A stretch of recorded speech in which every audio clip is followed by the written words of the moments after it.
Estamos ya con Freddy Racinski, analista político y director de GFP, para justamente analizar esta situación. Jeffrey, gracias por estar aquí el día de hoy.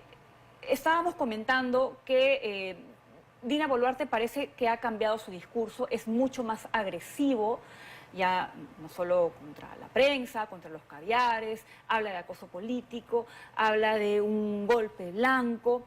Y está acusando ya directamente al Ministerio Público de formar parte de una suerte de complot. Hay quienes aseguran que parece que está buscando aliados nuevamente, ¿no? Porque está sintiendo que quizás el final de su periodo está cerca. Buenas noches, Pamela. Mira, la presidenta Boluarte tiene aliados, están en el Congreso de la República. De hecho, en varios puntos caminan juntos, de la mano. Y esto de victimizarse o tratar de polemizar mientras no responde a ustedes, los periodistas, no es novedad con la presidenta. Hay varias cuestiones aquí.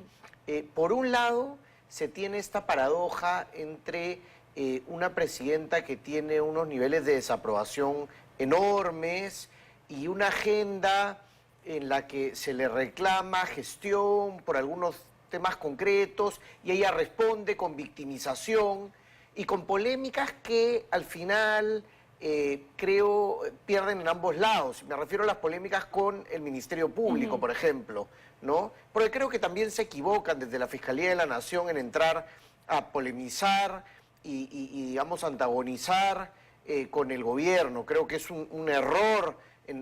¿Ha sido un error de la fiscal de la Nación, Saía, responderle en esos términos? Mira, creo que independientemente del caso del ministro del Interior, todo este ida y vuelta de golpes y protagonismos en un lado y en otro, lo que hacen es debilitar más una institucionalidad que ya está bastante golpeada. Y me refiero tanto a la Presidencia de la República como al Ministerio Público. Y el segundo plano donde toca analizar esto, y creo yo el fundamental, es la ciudadanía. ¿Qué nota la gente? Y lo que está generando esto es nuevamente multiplicar la distancia respecto de la acción de las autoridades. Ya ni siquiera es solo el repudio, sino es la lejanía respecto de lo que sucede con las autoridades y las decisiones públicas. Y eso sin duda es preocupante en un sistema que pretende pues ser democrático. Entonces, ¿a quién le habla la presidenta cuando sale a decir me acosan políticamente? Yo creo que le habla por un lado al Congreso de la República, que es su aliado y es el que marca la agenda, y es el que de alguna manera determina el devenir político. El gobierno ha perdido mucho peso y lo tiene más el Congreso, por un lado. Y en segundo lugar, creo que hay una suerte también de defensa a varias imputaciones que tiene la propia presidenta de la República. Entonces hay un mensaje en dos planos, político, pero también judicial, como que es una perseguida también por imputaciones que se hacen por varios casos que se le están investigando. Creo que también hay un plano ahí. Pero en el Congreso también estamos viendo algunas voces que también están cambiando de postura, ¿no? Y vemos que posiblemente esta alianza quizás se está debilitando. Es un buen punto. Y creo que van a cambiar aún más varias voces. ¿Por qué? Porque se acerca el periodo electoral. Recordemos que la presidenta Boluarte debe convocar a elecciones generales en abril, en solo algunas semanas, y muchos de los congresistas van a ir a la reelección, van a pretender ser diputados o senadores en el siguiente parlamento, y creo que eso va a tornar el antagonismo mucho más visible y mucho más concreto.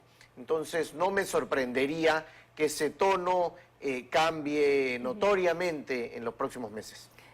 Y ahí podría radicar el temor que sienta la presidenta Dina Boluarte, porque, a ver, quien podría realmente darle un golpe a ella en este momento, sacarla del poder, tendría que ser el Congreso de la República. Y si esa relación se está deteriorando ahora, lo que podría pasar si es que ella llegase a terminar su mandato en el 2026 es que al día siguiente tendríamos que verla desfilar por el Congreso de la República y por el Ministerio Público ya con mayor libertad. Bueno, independientemente de cuándo deje el cargo, la presidenta de la República, hay una serie de investigaciones que por las prerrogativas presidenciales evidentemente tienen que esperar al fin de su mandato. Pero, vamos, el Congreso de la República podría eventualmente vacar a la presidenta, sí. ¿Cuándo podría hacerlo? Bueno... cuando se le dé la gana. no lo sabemos. Mi sensación es que el periodo, digamos, más peligroso para la presidenta es entre agosto y octubre. ¿Por qué entre agosto y octubre? Porque a fines de julio cambia la mesa directiva del Congreso. En ausencia de vicepresidentes, quien asumiría sería el presidente del Congreso. Por otro lado, ¿por qué digo octubre como fecha? Porque a partir de noviembre, estimo, el proselitismo político de la próxima campaña electoral va a comenzar con fuerza. Y en ese momento los reflectores pasan a los candidatos y ya no a Palacio de Gobierno.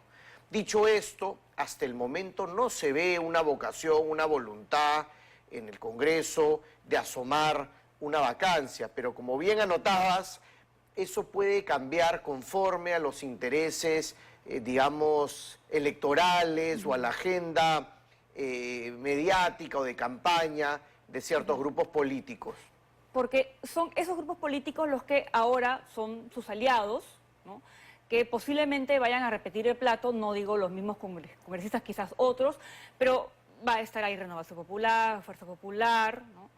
Y ellos eventualmente en un próximo congreso tendrían que empezar a abrir... comisiones investigadoras.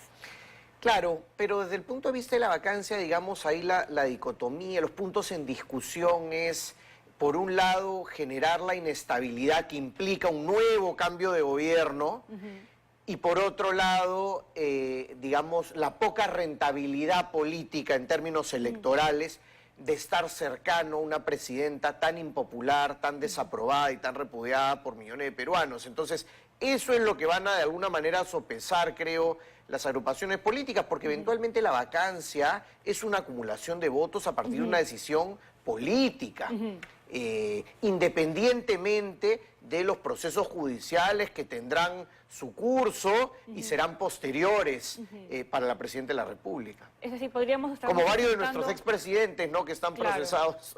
Estaríamos enfrentándonos a un futuro nuevo anti. Bueno... O sea, para no asociarme a una figura tan deteriorada como la Presidenta de la República, todas estas agrupaciones se presentarían como oposición a ellas. Totalmente. Yo apostaría a que van a decir que fueron opositores al gobierno y que su cercanía fue para garantizar cierta estabilidad y que se logren ciertas políticas públicas, pero mostrarse, por lo menos mientras mantenga índices de aprobación de alrededor del 5%, no suena muy razonable en términos electorales tampoco. Vamos a hacer una pausa muy chiquitita y vamos a regresar contigo porque todavía tenemos que seguir comentando la respuesta que ha dado la fiscal Delia Espinosa a la presidenta Dina Boluarte en medio de este enfrentamiento que tienen el Ejecutivo con el Ministerio Público. Regresamos. Seguimos aquí en 2025 y seguimos con Jeffrey Radzinski para hablar de este enfrentamiento que se mantiene entre el Ejecutivo y el Ministerio Público. Y ayer, bueno, hoy en una entrevista, la fiscal Delia Espinosa le ha respondido a la presidenta Dina Boluarte y le ha dicho que tiene que guardar la compostura, que no pierda los papeles, que guarde las formas y controle sus emociones. Así ha sido. Y también le ha recordado que mañana tienen una cita, ¿no?, justamente por el tema del cofre. Vamos a escucharla. Si desea colaborar con la justicia, debe dar el buen ejemplo. Por ejemplo, el día de mañana la estamos esperando a las 9 de la mañana para continuar con la reprogramación de su declaración en el caso Cofre. Debe declarar, transparentar, porque los más altos funcionarios estamos obligados... ¿Y le hizo el llamado a usted que la cite? Sí, lo ha hecho tantas veces, pero no quiere declarar sobre esto. Bueno, sí, yo pienso que sí quiere declarar, pero ha tenido algunas otras actividades que atender. Mañana la seguimos esperando con respeto, pero también pedimos que respeten la institución. Bueno, ahí estaba, ¿no?, la doctora Delia Espinosa recordándole a la presidenta que tiene una cita y también le estaba recordando que efectivamente, ¿no?, la presidenta ha señalado en más de una oportunidad, sí, yo voy a colaborar, que me digan cuándo, a qué hora, pero cuando va, no habla. Claro, no habla, y las pocas veces que habla públicamente, recordemos el caso de los Rolex, hace una conferencia de prensa y se complica y se enreda mucho más y agrava su situación. De hecho, la presidenta Boluarte en eso se parece bastante a su antecesor Pedro Castillo, porque no responden a la prensa, se victimizan cuando le señalan con argumentos una serie de fallas, de complicaciones, y cuando son investigados, en lugar de aclarar y zanjar, lo que hacen es guardar silencio o enredarse en una serie de mentiras. Entonces, o denunciar acoso político. Claro, victimizarse. Entonces, yo creo que ese es un error, ¿no? Es una torpeza política, pero más allá de eso, sin perjuicio de eso, yo creo que tampoco ese protagonismo del Ministerio Público, de la Fiscal de la Nación, dando tantas declaraciones en relación a una citación. Bueno, el presidente de la República tiene una citación, hay una investigación, pues debe acudir, pero hacer todo este intercambio, creo yo, y toda esta introducción para referirse a la citación, me parece que no le aporta a la institucionalidad del Ministerio Público tampoco. Bueno, pero si tienes un Ministerio del Interior que te quiere denunciar y tienes a una presidenta que directamente te está acusando, yo me pongo a pensar que pues querrá salir a defenderse, ¿no? Sí, claro, y es ese ida y vuelta, pero lo que digo es que creo que en ese intercambio, en ese ida y vuelta, la institucionalidad en ambos lados pierde. Y creo que respecto de la ciudadanía, más que un empoderamiento, es nuevamente la discusión y el ida y vuelta. O sea, nada de esto le sirve a la ciudadanía. Yo creo que no, y creo que no le sirve a las propias instituciones tampoco. Y nuevamente, volvemos a uno de los problemas de fondo. No es solo el repudio, es la distancia, es el rechazo, es el prefiero ni enterarme. Eso es muy peligroso en una sociedad democrática, porque esa desafección, esa distancia, ese desinterés, al final lo que hace es llegar a enterarte quiénes son los candidatos un día antes de las elecciones, y eso. Y creo que eso no es adecuado. Y sobre todo porque lo que está haciendo la presidenta es de ahondar también en una relación que, por cierto, es tensa, que es la que puede tener la ciudadanía con la prensa en algunos momentos, y a nosotros nos ha pasado en más de una oportunidad. Acá hemos tenido a manifestantes en la puerta del canal en más de una oportunidad, y la presidenta lo sabe, ¿no? Entonces nos coloca también del lado del enemigo. Es que, Pamela, es saludable que en una democracia haya cierto nivel de tensión entre el periodismo y el poder. Eso es natural y saludable. Es intrínseco al ejercicio democrático y al ejercicio de gobierno y del poder. El asunto es cuando se lleva a la victimización y cuando no se cumple con una obligación fundamental de la política. Un político, entre sus obligaciones, está la de rendir cuentas a la ciudadanía. Y una vía, un medio para hacerlo es atender al periodismo. Aquí y en cualquier Estado democrático. Y ella no hace, como no hacía su antecesor. Entonces, yo creo que eso es un error. Fijémonos como referencia a cualquier país donde hay una democracia más consolidada o más desarrollada, los políticos atienden a los periodistas. Y hay preguntas más cómodas y hay preguntas más incómodas. Y de eso se trata el ejercicio de la rendición de cuentas, sobre todo de cara a la ciudadanía. Bien, Jeffrey, muchísimas gracias por haber venido el día de hoy. Bastante clarísima tu explicación. Bueno, vamos a estar pendientes de ver si es que efectivamente la presidenta va a acudir o no a esta citación el día de mañana. Nos toca hacer una pausa muy chiquita.